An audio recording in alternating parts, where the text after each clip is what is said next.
Don't place it.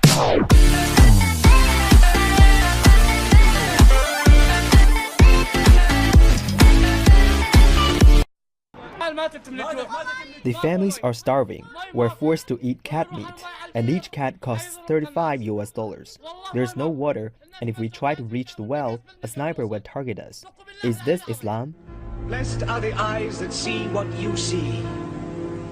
For I tell you, many kings and prophets have desired to see what you see, and have not seen it. To hear what you hear, and have not heard it. I thank you, Father, for hiding these things from the learned and the wise, and revealing them to the innocent and the simple.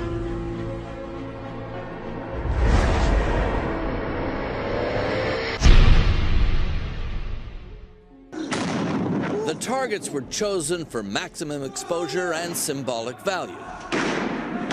2 suicide bombers, one said to be a woman, at one of Iran's most revered places, the mausoleum for the leader of the 1979 revolution, Ayatollah Khomeini.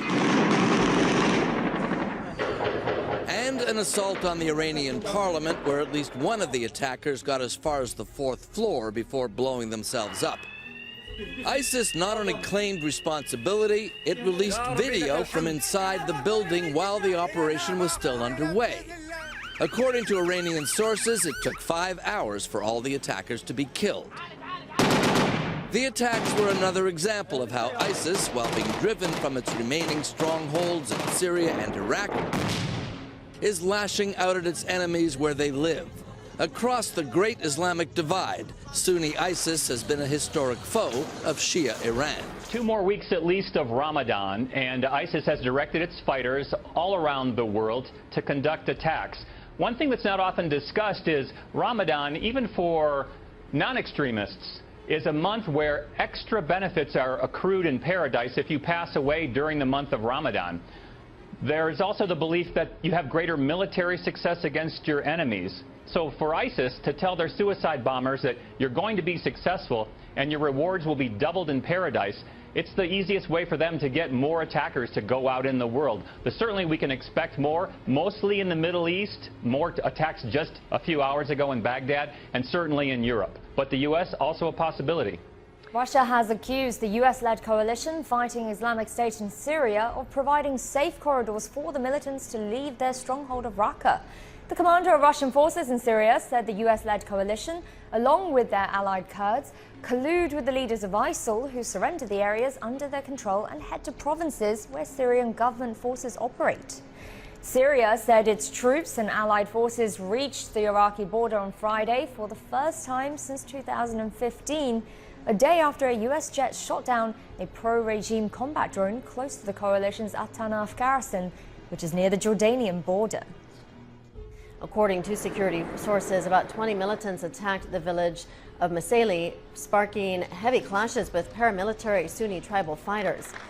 Among the dead were 3 women and a child. The attackers apparently infiltrated the village from the ISIL-held eastern bank of Shirkat across the Tigris River, which bisects the province. The attack comes as Iraqi security forces, backed by an anti-ISIL international coalition, are carrying out a major offensive to drive out militants from their major stronghold in the western side of the city of Mosul. The families are starving, were forced to eat cat meat, and each cat costs $35. There's no water, and if we try to reach the well, a sniper will target us. Is this Islam? China's foreign ministry has reacted to news that 2 Chinese citizens have been kidnapped and killed by ISIL in southwest Pakistan. ISIL's Amaq news agency released the information stating that the 2 hostages, who were reportedly language teachers, were held in Balochistan province and were killed last month. The ministry said Thursday that the Chinese side had been trying to rescue the 2 hostages and is now working to learn about and verify relevant information. The ministry also said that China is firmly opposed to the act of kidnapping civilians, as well as terrorism and extremist violence in any form. A Balochistan government spokesman said officials were confirming the authenticity of the report.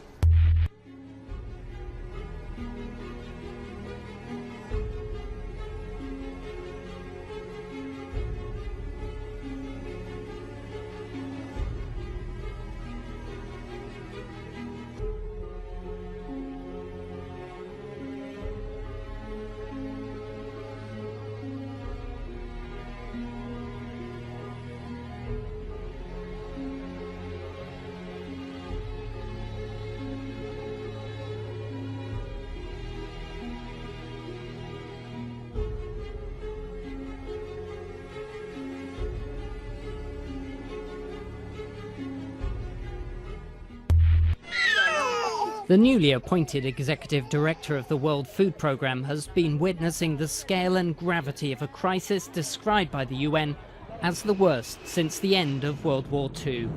David Beasley is also a former Republican governor of South Carolina who provided some political support to Donald Trump's presidential campaign. Now he's knocking at the door of the White House to urge the US to do more. President Trump talking about putting America first. If you want to put America first in international and national security interests, you'll fund the World Food Program and humanitarian organizations like this, because for every dollar we spend here, it saves us multiple dollars in military operations.